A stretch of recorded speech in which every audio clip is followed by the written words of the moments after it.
अस्सलाम वालेकुम, मैं हूं फात शहबाज खान।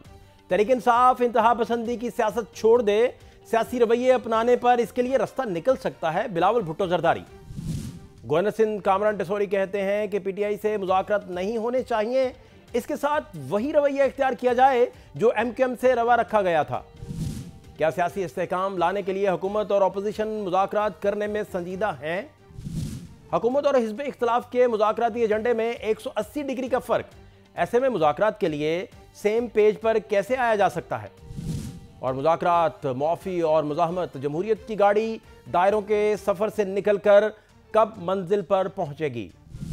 हुकूमत और तहरीक इंसाफ के दरमियान सियासी इंतशार का दूर होना पाकिस्तान की मजमूई सियासी इस्तेहकाम के लिए ज़रूरी है, लेकिन यह रातों रात मुमकिन नहीं और ना ही कोई जादू की छड़ी दस्तयाब है।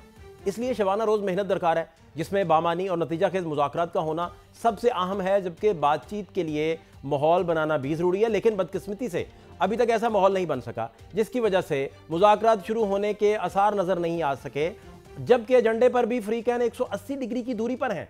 इसके बावजूद हुकूमत मुज़ाकरात की बात कर रही है, दूसरी तरफ माफ़ी मांगने और एमक्यूएम जैसा सलूक रवा रखने के सिग्नल्स दिए जा रहे हैं। जबकि पीटीआई कभी मुज़ाकरात की दावत मुस्तरद करती है, कभी इसे मशरूत तौर पर कबूल करती है, कभी मुज़ाहमत का बयानिया अपनाती है तो कहती है कौन सी माफ़ी। इसके बावजूद कौमी सियासत मुज़ाकरात के गिर्द ही घूम रही है, जिसमें मुखालफिन पर तनकीद भी जारी है। जैसा कि कल सदर आसिफ अली जरदारी ने बानी पीटीआई का नाम लिए बगैर कहा कि एक शख्स 4 साल के लिए आया और दुनिया भर से ताल्लुकात खराब और मईशत को तबाह कर दिया। मुल्क को तकलीफें हैं, मसले हैं, वो आस्ते आस्ते कम होंगे, इसलिए कि एक बेवकूफ़ आदमी ने 4.5 साल में सारी दुनिया से हमारे ताल्लुकात ख़राब करा दिए थे, पाकिस्तान की इकॉनमी तबाह करा दी थी। अभी हमने आस्ते आस्ते सारी दुनिया से अपने ताल्लुकात दोबारा ठीक किए हैं। इन ताल्लुकात में हमारे साथ जनरल आसिम मुनीर साथ हैं। जबकि बिलावल भुट्टो का कहना है कि सियासी इस्तेहकाम ही मसाइल का हल है, जिसके लिए सियासी जमातों को सियासी रास्ता अपनाना चाहिए। सदर जरदारी सियासी जमातों में मुफाहमत का किरदार अदा कर सकते हैं। पीटीआई इंतहा पसंदी छोड़कर जमहूरी दायरे में वापस आए और अगर इनका रवैया सियासी बनता है तो फिर शायद इनके लिए कोई रास्ता भी निकल आए। हमारा तजवीज़ यही है पीटीआई के लिए भी कि वो इंतहा पसंदी की सियासत छोड़ दे। अगर इन्होंने एक इंतहा पसंद तंजीम की तरह काम करना है तो रियासत का रवैया वही होगा। अगर उनका रवैया कोई सियासी बनता है तो फिर उन जमातों के लिए शायद कोई सियासी गुंजाइश निकले। पाकिस्तान पीपल्स पार्टी की तरह एमक्यूएम भी हुकूमती इत्तेहाद में शामिल है, जिनके गवर्नर कामरान टेसोरी का कहना है कि पीटीआई से मुज़ाकरात नहीं होने चाहिए, पार्टी को बानी से लाताल्लुकी का इजहार करना चाहिए। तहरीक इंसाफ के साथ वही रवैया इख्तियार किया जाए जो एमक्यूएम से रवा रखा गया। मैंने तो ये पहले भी कहा है और आज भी बता रहा हूँ कि मुज़ाकरात उनके साथ नहीं होने चाहिए। बरतानिया जैसे मुल्क में पाकिस्तान के फील्ड मार्शल और हुकूमत के ख़िलाफ़ एक ऐसी मुहिम चलाई जाए जिसे बराह रास्त हम दहशत गर्दी कह सकते हैं, उनके साथ भी वही रवैया इख्तियार करना चाहिए जो हमारे साथ या हमारी पार्टी के साथ पिछले अदवार में हुआ है। जहां तक मुमकिन मुज़ाकरात के एजेंडे की बात है तो इस पर हुकूमत और हिज़्ब इख्तिलाफ की सोच में ज़मीन और आसमान का फ़र्क है। तलाल चौधरी दहशत गर्दी, मईशत और गवर्नर्स के अमूर को मुज़ाकराती एजेंडे में रखने की बात कर रहे हैं। पाकिस्तान में दहशत गर्दी है, सारे लोग मानते हैं। इसके लिए तदारक के लिए सबको इकट्ठा होना पड़ेगा। पाकिस्तान में इकोनॉमी की बेहतरी के लिए रिफॉर्म्स करने या उस एतबार से बहुत कुछ और गवर्नेंस को बेहतर करना है। इस पे बातचीत हो सकती है। बहुत सारे ऐसे कवानीन, बहुत सारी ऐसी चीजें जो जरूरत है, जो कॉमन एजेंडा होगा। स्पीकर साहब की टेबल है, स्पीकर साहब के पास आए, उनके ऑफिस में सबका ऑफिस है, सबसे उनके राब्ते हैं, वो कॉमन आदमी है, वहां पर एजेंडा भी सेट होगा, बातचीत भी होगी। हुकूमती एजेंडे के मुकाबले में अपोजिशन का एजेंडा मुख्तलिफ है, जिसमें जमहूरियत, कानून की हुक्मरानी, आइन की बालादस्ती, शिफाफ इंतखाबात, गैर जानिबदार इलेक्शन कमिश्नर और सिविलियन सुप्रीमेसी और इंसानी हकूक के नकात शामिल हैं। हमने एक एजेंडा दिया है। हमने जमहूरियत, रूल ऑफ लॉ, आइन की बालादस्ती, free and fair election commission और सिविलियन सुप्रीमेसी और ह्यूमन राइट्स, ये नहीं, हमने ये एक एजेंडा दिया है और इस एजेंडे पे फिर बात होगी। फिर हमारा जो अपना नुक्ता नजर होगा एजेंडे पे वो हम खुल के सामने रखेंगे। इस वक्त तो हमारी तहरीक चल रही है, ऐसा तो नहीं है कि बस हमने ऐलान किया तो उसके मुताबिक जो नाम बस बैठ गए। अपोजिशन इत्तेहाद के इस मुजव्वजा एजेंडे से मुतालिक वज़ीर आज़म के कोऑर्डिनेटर इख्तियार वली खान ने कल हमारे प्रोग्राम में क्या बात की, वो भी देखिए। जो नए इलेक्शन कमिश्नर का उसकी तैनाती का तो ये मुतालिबा तो ठीक है, जाएगा बिल्कुल, वो होगा, अपने टाइम पर होगा और जो उसका कोर्स है वो प्रोसेस है उसके मुताबिक ही होगा। जहां तक दूसरा मुतालिबा है, अब शफाफ इंतखाबात पे अगर हम बात करें तो उसको तो कोई पार्टी डिनाई नहीं। 2018 में हमारा मैंडेट चुरा कर इमरान खान साहब की जमात को पीटीआई को दे दिया गया था। कोई तहरीक इंसाफ की और इमरान खान साहब की जिम्मेदारी ले के आइंदा वो किसी रिगिंग की तरफ नहीं जाएंगे तो हमारी तरफ से इनको ग्रीन सिग्नल है। नंबर 3, 1973 के कॉन्स्टिट्यूशन को क्या हुआ, वो तो अपनी जगह पर बहाल है। इस वक्त बावजूद तमाम गलत बयानात के बावजूद सुहेल आफरीदी साहब वजीर आला है। पाकिस्तान तहरीक इंसाफ इसी आईन के तहत हलफ लिए हुए कौमी असम्बली में बैठे हुए हैं, सूबाई असम्बली में बैठे हुए हैं, नेशनल असम्बली में और सेनेट ऑफ पाकिस्तान में बैठे हुए हैं। अगर आईन बहाल ना हो तो क्या ये आपको कहीं नजर आएंगे? नो। जमहूरियत की गाड़ी मुज़ाकरात, माफ़ी, मुज़ाहमत के स्टेशन पर कभी रुक रही है, कभी चल रही है, लेकिन दायरों के सफ़र होने की वजह से मंजिल पर नहीं पहुंच रही। ऐसे में सियासी इंतशार कैसे कम किया जा सकता है और मुज़ाकरात के लिए कॉमन एजेंडे के पेज पर तमाम सियासी जमातों को कैसे इकट्ठा किया जा सकता है? इसी हवाले से सीनियर सियासतदान फवाद चौधरी साहब, साबिक मिनिस्टर भी हमारे साथ मौजूद हैं। चौधरी साहब, सर बहुत शुक्रिया वक्त देने के लिए। बिलावल साहब ने कहा कि अगर इंतहा पसंदी तहरीक इंसाफ छोड़े तो सियासी रवैया अपनाए तो कोई रास्ता निकल सकता है। क्या इस बयान को किस नज़र से आप देखते हैं, वो क्या रास्ता हो सकता है? और इंतहा पसंदी छोड़ने की जो बात है, इसे आप क्या मानी पहनाएंगे, किस तरह इसे डिस्कस करेंगे? जी चौधरी साहब। मेरा ख्याल ठीक है, उन्होंने ओवरऑल जो अपनी स्पीच की है उसका थीम जो है वो रिकंसिलिएशन है। बाकी तो देखिए ना, जो वो तकरीर कर रहे हैं तो जाहिर है उन्होंने कोई अपना चूरन भी बेचना है कि ये इंतहा पसंदी है, ये है, वो है। ये तो कोई उन्होंने अपने समझिए कि लोग खुश भी तो करना होता है ना लोगों को या कुछ करने को, तो वो उसको आप इग्नोर कर दें और सिर्फ इस चीज़ को आप देखें कि उनकी जो सारी स्पीच है उसका थीम जो है वो रिकंसिलिएशन है। सो मैं ये समझता हूँ कि इस वक्त जो वो बात की है उन्होंने वो इसी पैराए में है जो हम बात कर रहे थे।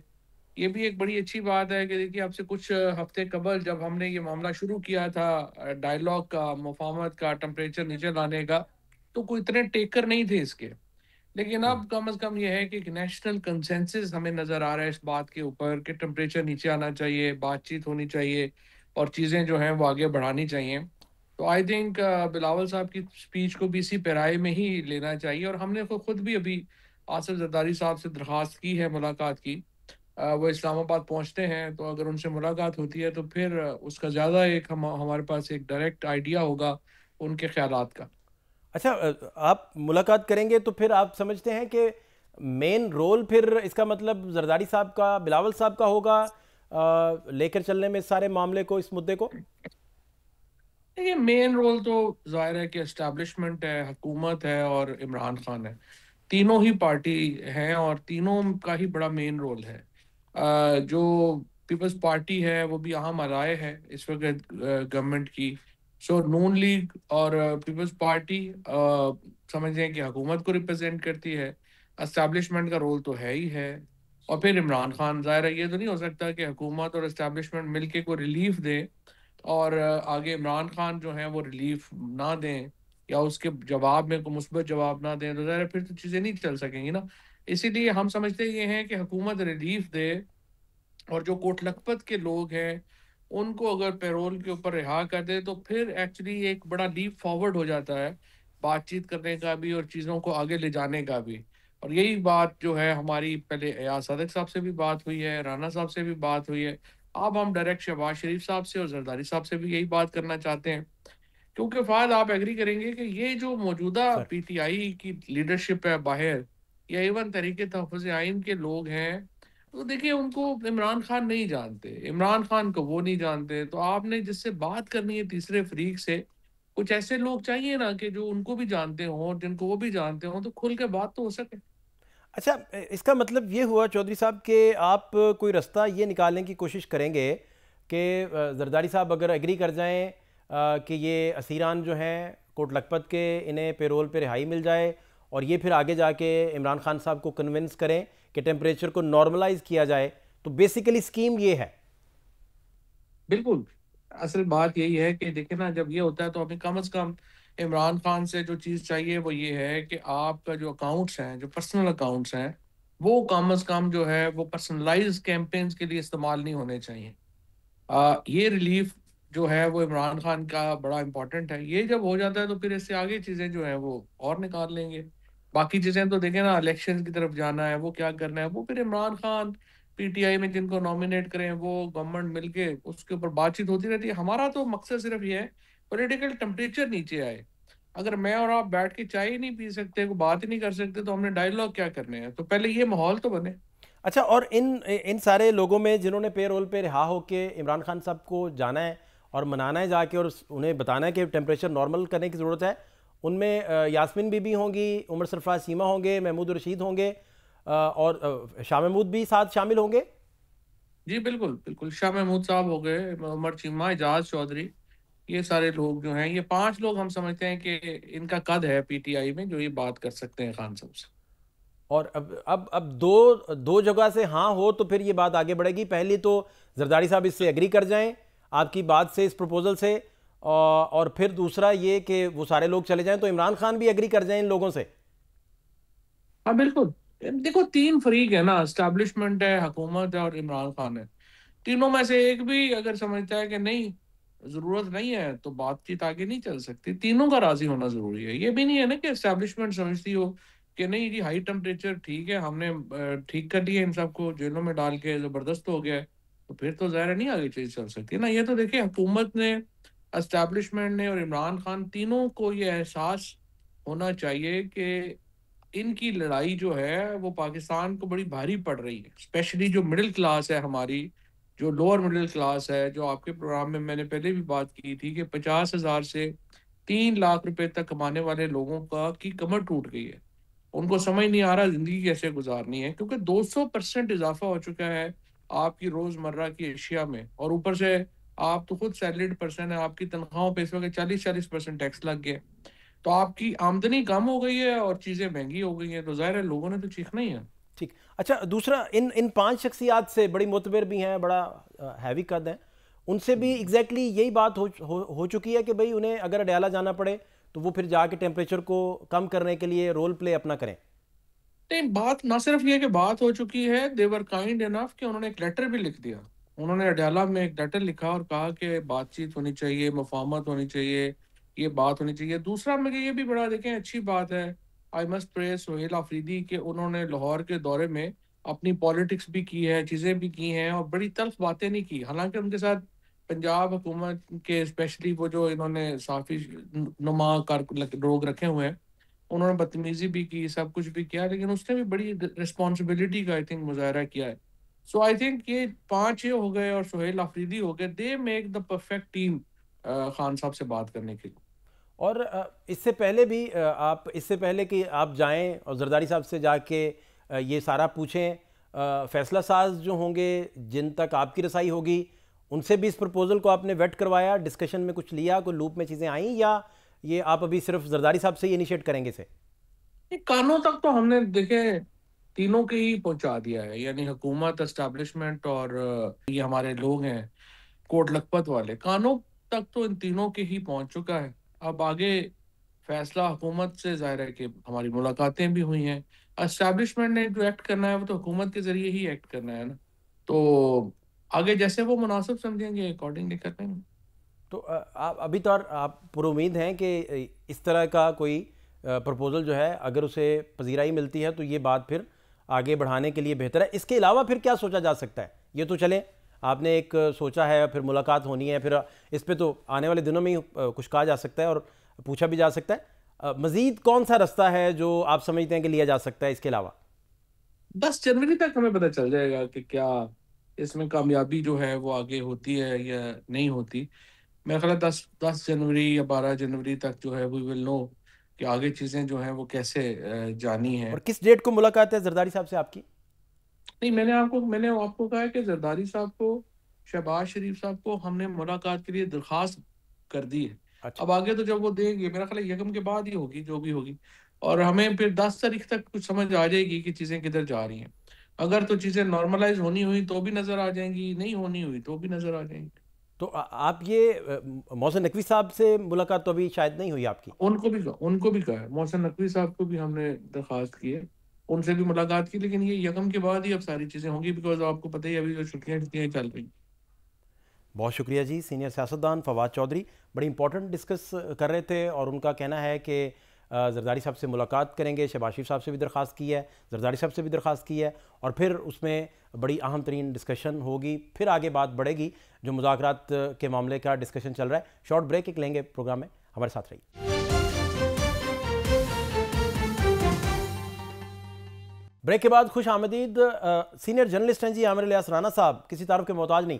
सर बहुत शुक्रिया राना साहब वक्त देने के लिए। बिलावल साहब ने कह दिया कि भाई इंतहा पसंदी अगर छोड़ेंगे और सियासी रवैया अपनाने पर कोई रास्ता निकल सकता है। इस स्टेटमेंट को किस नज़र से देखते हैं जी आप? देखें, जो भी बयान जो भी लीडर पाकिस्तान के अंदर सियासी तौर पे हालात को नॉर्मल करने के लिए देगा उसे खुशाइन समझना चाहिए। और बिलावल भुट्टो ने जो बात कही है, मुतालबा उनका वही है जो पहले दिन से पीटीआई से किया जा रहा है। देखें ना, अब ये एक सियासतदान की तरफ से मुफाहमत का पैगाम इस सेंस में है कि पहले तो आपको वो बुराई तस्लीम करनी होगी जिस पे आप चैलेंज कर रहे हैं कि ये हमने नहीं किया। वीडियोस, ऑडियोज, सब शवाहिद मौजूद हैं। तो मैं आपको आज एक नई बात बताऊं प्लीज आपके प्रोग्राम में। इन सबको इल्म होना चाहिए कि कोर कमांडर हाउस जलाने का केस अब तक शुरू नहीं हुआ है। हाँ जी, बस ध्यान में रखें इस बात को भी।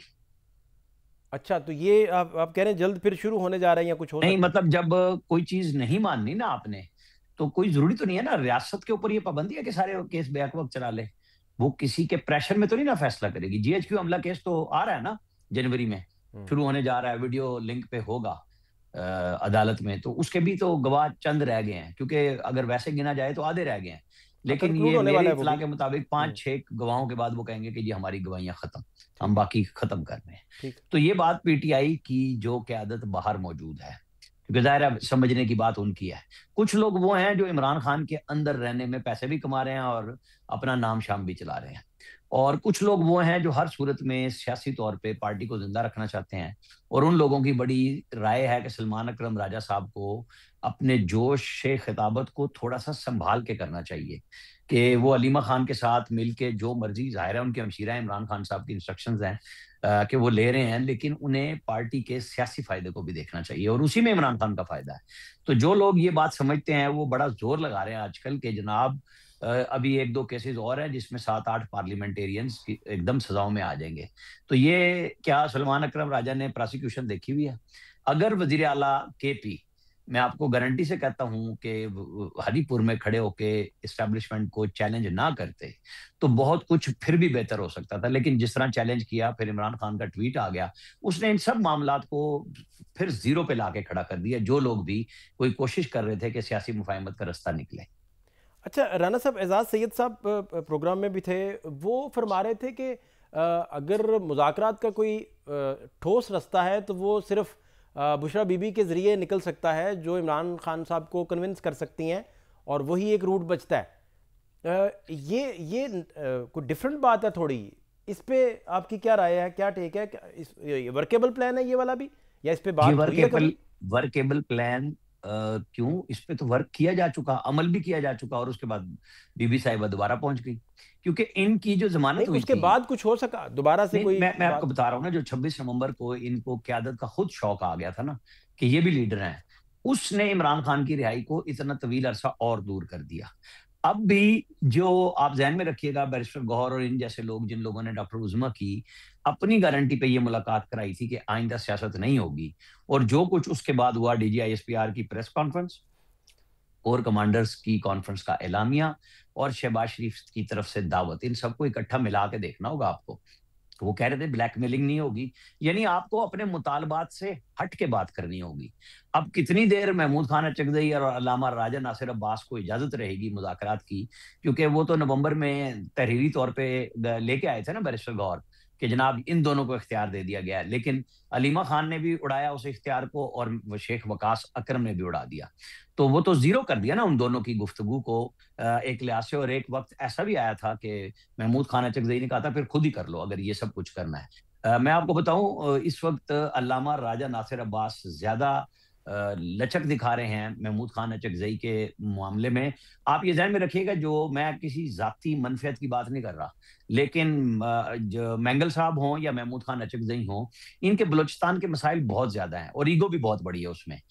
जब तक वहां पे कुछ इनके साथ ईजी हो जाएगा तो मामला चलते हैं, जब खराब होता है तो फिर ये यहाँ ज्यादा करते हैं।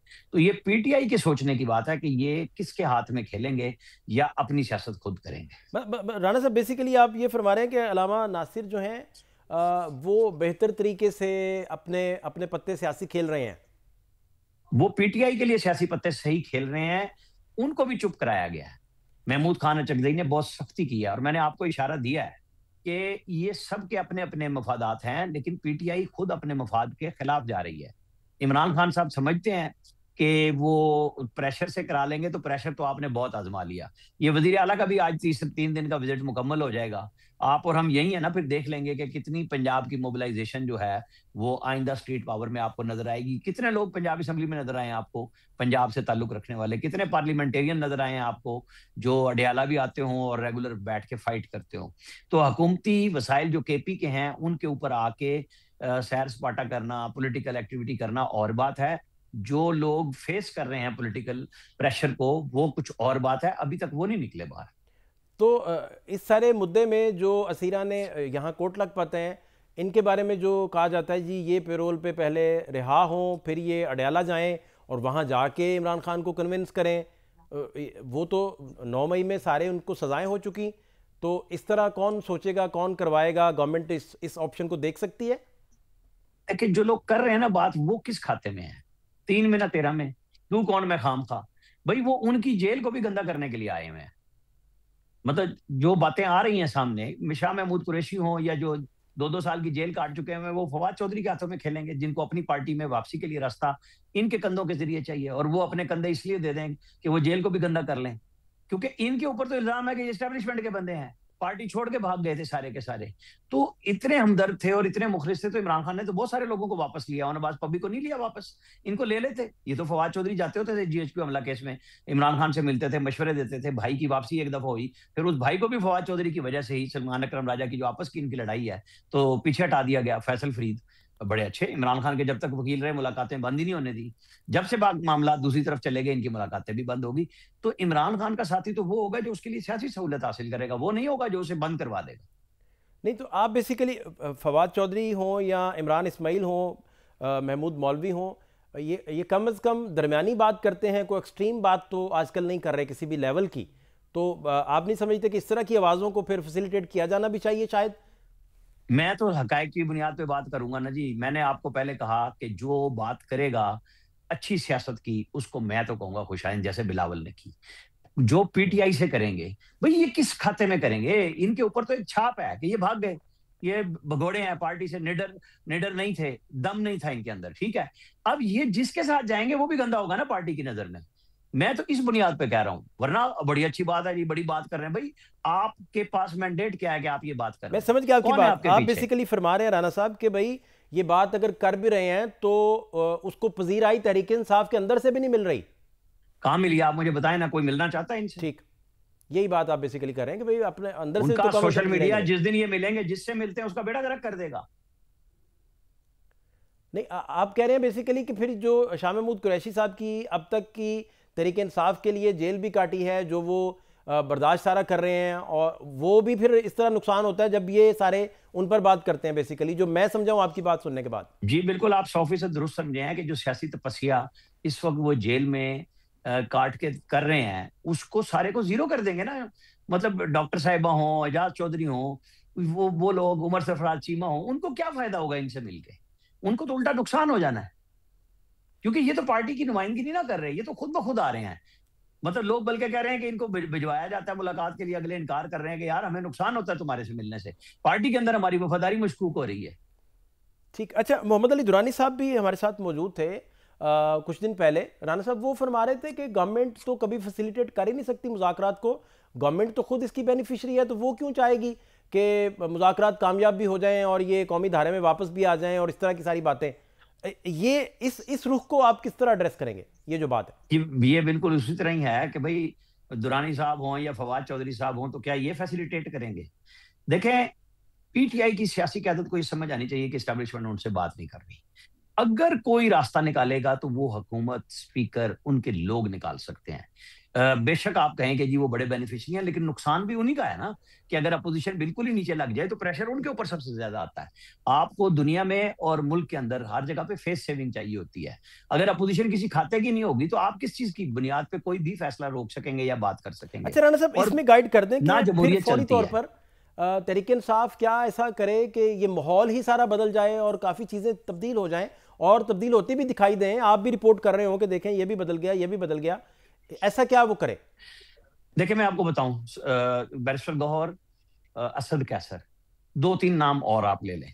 अगर तो आप इन लोगों को गारंटी ये अपनी जाती तौर पे खुद देंगे कि हम बाहर आके सियासी बात नहीं करेंगे, क्योंकि ये इन लोगों के लिए भी बड़ा मसला होगा ठीक कि है। इमरान खान ने क्या पैगाम दिया, क्योंकि इनकी मुलाकात हो, जैसे डॉक्टर उज़्मा की कराई इन लोगों ने मुलाकात, लेकिन वो पैगाम इतना बुरा आया कि वो इनसे भी बात करने से गए। लेकिन जाहिर है बातचीत तो होती रहती है, जो लोग सेन एलिमेंट होते हैं किसी भी जगह पे, तो जब वो रिक्वेस्ट करते हैं या वो बात करना चाहें तो रास्ता और राब्ता खुलता है, बंद नहीं होता, कुट्टी नहीं होती हमेशा के लिए। उनसे जरूर होती है जो लाके ये पैगाम देते हैं रियासत और अवाम के दरमियान में, लड़ाई की, फौज और अवाम के दरमियान में बड़ी खुल्लम खुल्ला बात हो चुकी ना।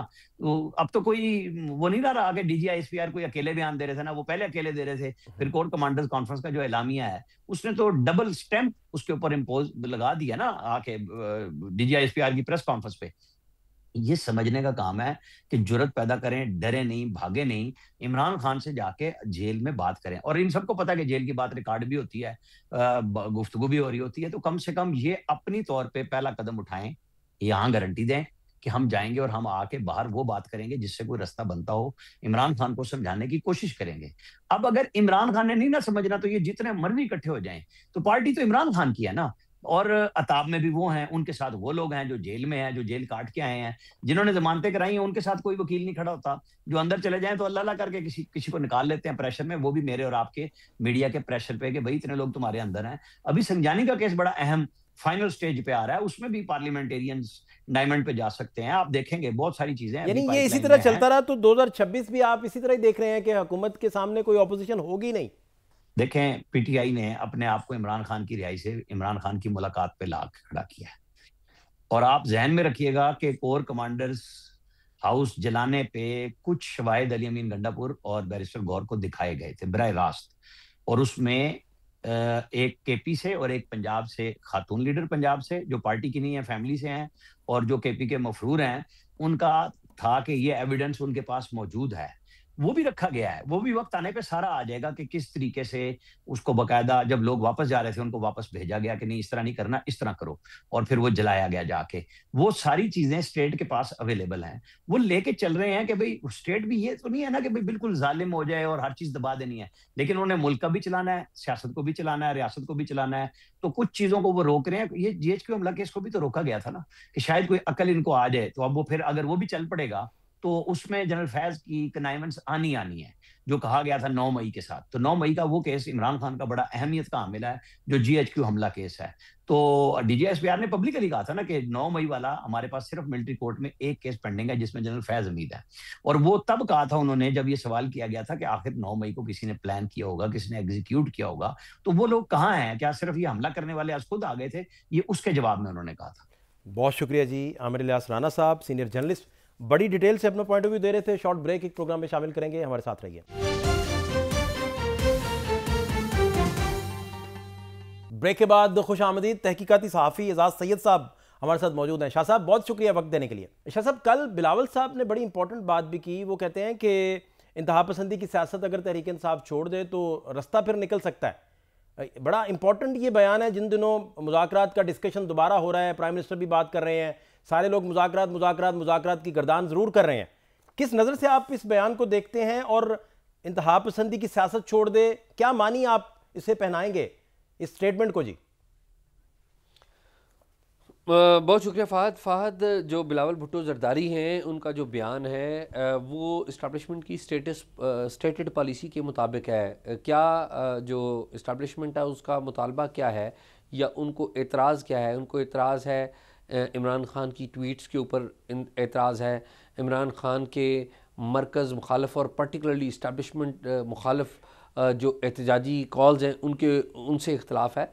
तो जो बिलावल बात कर रहे हैं, बिलावल यही बात कर रहे हैं कि आप जो इंतहाई इक़दाम करते हैं वो नहीं करेंगे तो रास्ता बनेगा।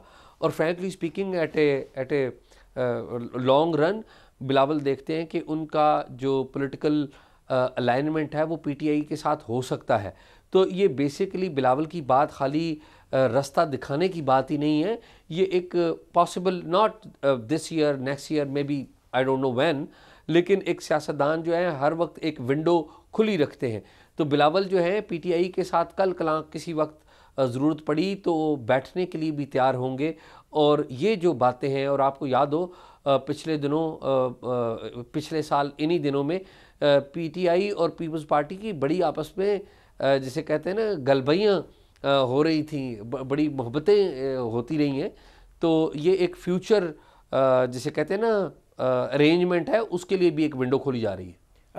शाह साहब, ये जब 8 फरवरी इंतखाबात हुए तो बड़ी अहम तरीके से बड़ी कोशिशें की गई थी कि किसी तरीके से तहरीक इंसाफ और पीपल्स पार्टी मिलें और आगे बढ़ें, और बड़ी देर तक डोगर साहब भी, बाकी लोग भी इसमें ब्रिजिंग भी करते रहे, कोशिशें भी करते रहे। तो ये आप उसी तनाज़ुर में मेरा ख्याल ये सारी गुफ्तगू फरमा रहे हैं। जी बिल्कुल, मैं एग्जैक्टली वही बात कर रहा हूँ कि पीपल्स पार्टी की जो अरेंजमेंट है पीटीआई के साथ वो माजी में भी होते होते रही है, लेकिन दोनों के दरमियान इंगेजमेंट मौजूद है। अभी अगर पीटीआई से बात करें, पीटीआई के लीडर्स से बात करें, तो उनका जो स्टैंस पंजाब में शरीफ ख़ानदान के बारे में है या नून लीग के बारे में है, वो उतना सख्त स्टैंस उनका पाकिस्तान पीपल्स पार्टी के बारे में नहीं है। बिल्कुल ठीक। तो इस सारे मुद्दे में फिर आप गवर्नमेंट को कहाँ देखते हैं? मुज़ाकरात वो फैसिलिटेट कैसे करेगी? सीनियर पॉलिटिशियंस जो हैं, माजी के लोग भी, वो कहते हैं गवर्नमेंट खुद जब बेनिफिशरी है तो वो कैसे सारे मामला को फैसिलिटेट करेगी और कोई रास्ता भी निकलेगा? एक तो चले, सबसे इंपॉर्टेंट ये है ना कि सबसे पहले तहरीक इंसाफ ने भी बहुत सारा माहौल बनाना है, बाकी पार्टीज ने भी बनाना है। तो शुरुआत सारे कहते हैं तहरीक इंसाफ करे अपनी इंतहा पसंद पॉलिसी से। तो चलें इसी नुक्ते से अगर हम आपसे समझना शुरू कर दें। देखिए फ़हद, जो हुकूमत है, हुकूमत कोई चीज़ फैसिलिटेट नहीं कर सकती पाकिस्तान तहरीक इंसाफ को या उनकी क़यादत इमरान ख़ान को। जो फैसिलिटेट करना है वो किसी और ने करना है, और इस बात का इदराक ख़ुद इमरान ख़ान को भी है और पाकिस्तान तहरीक इंसाफ को भी है। हाँ, जो पाकिस्तान तहरीक इंसाफ की जो सेकंड टियर जो क़यादत है, ये थर्ड टियर क़यादत है, वो चाहती ये है कि इन मुज़ाकरात के ज़रिए जो हुकूमत ऑफ़र कर रही है वो कोई लिवरेज ले लें। लिवरेज क्या ले लें कि कुछ लोग जो गिरफ़्तार हैं उनको पैरोल पे रिहाई मिल जाए, और पैरोल पे जो रिहाई मिलेगी वो ज़ाहिर है हुकूमत जो मुतलका जो पावर कॉरिडोर्स हैं उनसे बात करने के बाद ही करेगी। और जो पीटीआई के जो बहुत सारे लोग हैं वो इस वक्त मुतलका पावर कॉरिडोर से राब्ते में हैं, और इस बात का हुकूमत के जिन जिम्मेदारों को इल्म होना चाहिए वो है। तो जब ज़रूरत पड़ेगी इस फ़ेज़ के साथ, यानी कि मुज़ाकराती फ़ेज़ जो है जिसे याद सादिक जिसमें है, जिसमें राना सनाउल्लाह हैं, इस तरह के जो लीडर्स हैं, इस फ़ेज़ के अम्ब्रेला के नीचे बाकी चीज़ें भी हो जाएंगी, लेकिन फ़ेज़ ये होगा एक्चुअली एक्टर्स कोई और है। शाह साहब, ये किन किन अदवार में खान साहब को कोई ऑफ़र थी और उस वक़्त वो एक्सेप्ट करते तो बात आगे बढ़ सकती थी और वो मौके भी ज़ाया किए गए? जो चीज़ें आप बता सकें उनमें। देखिए, पहली बात तो यह कि इलेक्शन से पहले भी खान साहब को ऑफ़र थी कि अगर वो एहतजाज की तारीख ना चलाएं तो इलेक्शन करवा दिए जाएंगे, जिनमें उनको भी एक हिस्सा जो है, यानी कि उनको भी ओपन ग्राउंड दी जानी थी। लेकिन खान साहब ने एहतजाज किया। फिर आपको याद हो 26 सितंबर को पिछले साल, उससे पहले भी एक विंडो ऑफ अपॉर्चुनिटी मौजूद थी 26 को, और फिर भी आपको याद है कि ईयर 2023 की मैं बात कर रहा हूँ, उसमें भी खान साहब ने एहतजाज का रास्ता अपनाया और यहाँ पर उन्होंने कॉल दी कि यहाँ पर इस्लामाबाद में, आपको याद हो खैबर पख्तूनख्वा की हुकूमत, उस वक्त के वज़ीर आला सारे लोगों को लेके यहाँ पर आ गए थे। तो मुतअद्दिद मौक़े पर उनको अपॉर्चुनिटीज़ रही हैं, लेकिन खान साहब चाहते ये रहे हैं कि जो टर्म्स ऑफ दी गेम हैं वो तय खुद करें, वो कोई और तय ना करे। वो अपनी शराइत के ऊपर टर्म्स तय करना चाहते हैं, जो ज़ाहिर है कबूल नहीं है। अच्छा, जो काविशें फवाद चौधरी, इमरान इस्माइल, महमूद मौलवी साहब ये सारे मिलकर कर रहे हैं और वो बेट लगा के बैठे हुए हैं शाह महमूद कुरैशी साहब पे, उन काविशों को आप किस नज़र से फिर देखते हैं? उन्हें कितनी पजीराई मिल सकती है? उसमें क्या पॉसिबिलिटी है? कोई रास्ता वहाँ से निकलता दिखता है आपको? देखिए, मेरा नहीं ख्याल कि जो काविशें वो कर रहे हैं वो उतनी बारावर साबित होंगी। ज़ाहिर है उनकी काविशें हैं, कोशिशें वो कर रहे हैं, और इस बात का उनको भी इल्म है कि अगर शाह महमूद कुरैशी साहब को भी आप रिलीज़ करेंगे तो शाह महमूद कुरैशी साहब भी ख़राब हो जाएंगे, यानी कि वो उनके ऊपर ख़ुद एक सवालिया निशान बन जाएगा। मेरा ये ख्याल है कि दो ही रास्ते हैं। एक तो ये है कि ये जो जेल में कैदीन हैं ये ख़ुद इमरान खान से मिलें और वहाँ पर अपना नुक्ता नज़र बयान करें, और लेकिन खान साहब का जो ट्रैक रिकॉर्ड देखा जाए तो वो इस आसानी से बच होने वाले नहीं है, वो इस आसानी से कन्विंस होने वाले नहीं है।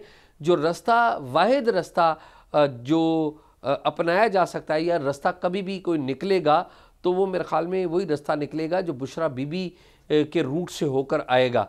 वो बुशरा बीबी की फैमिली हो सकती है, वो बुशरा बीबी के साथ जिन लोगों के ज़ाती ताल्लुकात रहे हैं वो हो सकते हैं, या ऐसे लोग जो बुशरा बीबी के बाएतमाद लोग हैं, जो बुशरा बीबी को एतमाद मिले और बुशरा बीबी इमरान खान से बात करें तो फिर कोई तब्दीली आ सकती है। तो मेरा ये ख्याल है कि ये कोशिश तो ज़ाहिर है इनकी नीयत यही है कि ये मामला हल हो जाए और इस्टेब्लिशमेंट चाहती है कि ये मसला हल हो जाए। पहले इन्हीं लीडर्स को, जो फवाद चौधरी हो गए, इमरान इस्माइल हो गई, अब वो पार्टी छोड़ दी है इन लोगों ने, अब दोबारा इनकी ज़रूरत पड़ गई है। भाई पहले ही आप पार्टी से ना निकालते। अब खान साहब से बात करने के लिए कोशिश ये है कि कोट लखपत वाले जितने भी कैदी हैं वो खान साहब से अगर बात करें, मेरा नहीं ख्याल कि खान साहब उनसे भी बच हो जाएंगे या उनके हाथों भी कन्विंस होंगे। रास्ता वही है जो बुशरा बीबी के रूट से आता है। अच्छा, वो फिर बुशरा बीबी साहिबा से कौन, किस लिंक से वो रूट जो है वो इख्तियार किया जाएगा? कौन फैसिलिटेट करेगा? कौन अहम तरीन है ऐसी शख्सियात जो पहले बुशरा बीबी को कन्विंस करें, वो फिर खान साहब को कन्विंस करें, और वो क्या कन्विंस करेंगी, क्या एग्जैक्टली इसमें कोई आप गाइड अगर कर सकते हैं तो? देखिए इस वक्त तो जो यहाँ की जो लोग हैं या इस्टेब्लिशमेंट हमें नज़र आ रही है वो एक बात पे नाला है और एक बात पे सख्त नाराज़ है। वो है खान साहब का ट्विटर अकाउंट, और वो कहते हैं कि जब तक ये इस अकाउंट से काबिल एतराज़ ट्वीट्स जो उनकी नज़र में बहुत काबिल एतराज़ हैं, उन पर नाकिद हैं, वो बंद नहीं होती तो बात आगे नहीं बढ़ेगी। तो सबसे पहली जो CBM है वो तो ये है कि ये ट्विटर अकाउंट से जो ट्वीट्स हो रही हैं ये बंद हो। आज भी आप देख लें खान साहब के ट्विटर अकाउंट से जो ट्वीट हुई है वो बड़ी ऐसी क्रिटिकल ट्वीट है जिसको शायद आप TV के ऊपर नहीं चला सकेंगे, अगर हम बात भी करते तो वो नहीं चल पाएगी। तो वो चाहते ये है कि सबसे पहले तो ये जो बैशिंग है ना ये बंद हो, और फिर उसके बाद अगली बात होगी कि क्या वो फैसिलिटेट कर सकते हैं और क्या ये ले सकते हैं और क्या ये दे सकते हैं। तो सबसे पहला जो हर्डल है वो खान साहब का ट्विटर अकाउंट है, जिस पर हुकूमत को भी और सबसे अहम ये कि इस्टेब्लिशमेंट को भी बहुत ज़्यादा एतराज़ है। बहुत शुक्रिया। एजाज सैयद साहब जी हमारे साथ मौजूद थे। प्रोग्राम का वक्त ख़त्म हुआ चाहता है। फात शहबाज खान को इजाज़त दीजिए। अल्लाह ने के बाद।